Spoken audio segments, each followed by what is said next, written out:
Bonjour et bienvenue dans le tout premier immeuble en bois massif en région parisienne. On est là pour vous expliquer pourquoi justement construire en bois. Parce qu'effectivement, construire en bois, on peut se dire bon, c'est à la mode, ça fait écolo.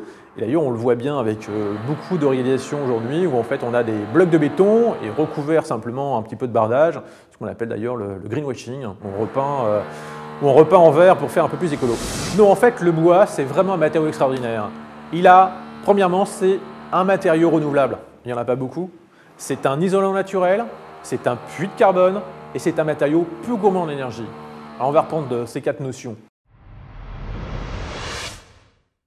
C'est un matériau renouvelable. Ben oui, parce qu'en fait, lorsqu'on construit un bâtiment, finalement, c'est quasiment le seul matériau renouvelable de la planète. Il n'y en a pas beaucoup d'autres. Parce qu'en fait, tous les autres ne sont que la transformation de matière que l'on déplace. Le sable pour faire le béton, le gravier, les minerais pour faire le fer, on déplace ces matériaux. Et un jour, il n'y en aura peut-être plus. Le bois, c'est magique. Grâce à la photosynthèse, le bois a besoin simplement de CO2, un petit peu d'eau pour se régénérer. Maintenant, le bois aussi est un isolant naturel.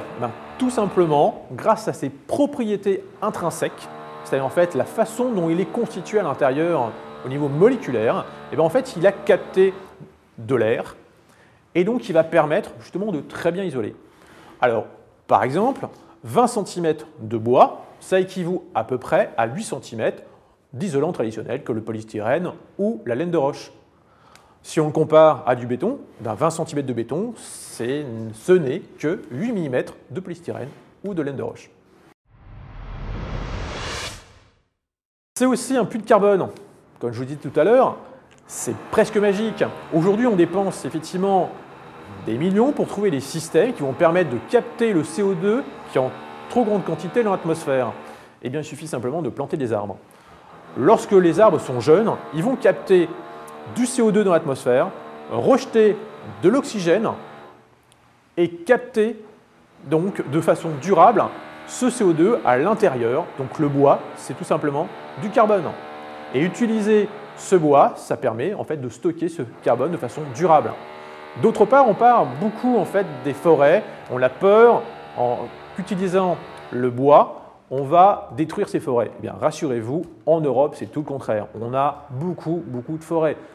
Juste un chiffre, chaque année, on a 40 000 hectares supplémentaires rien qu'en France. Donc, utilisez le bois.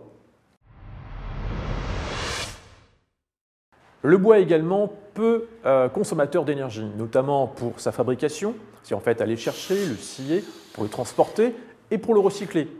Aujourd'hui, 1 mètre cube de bois, pour faire tout ça, il faut à peu près 300 à 350 kWh par mètre cube. C'est l'unité qui est utilisée.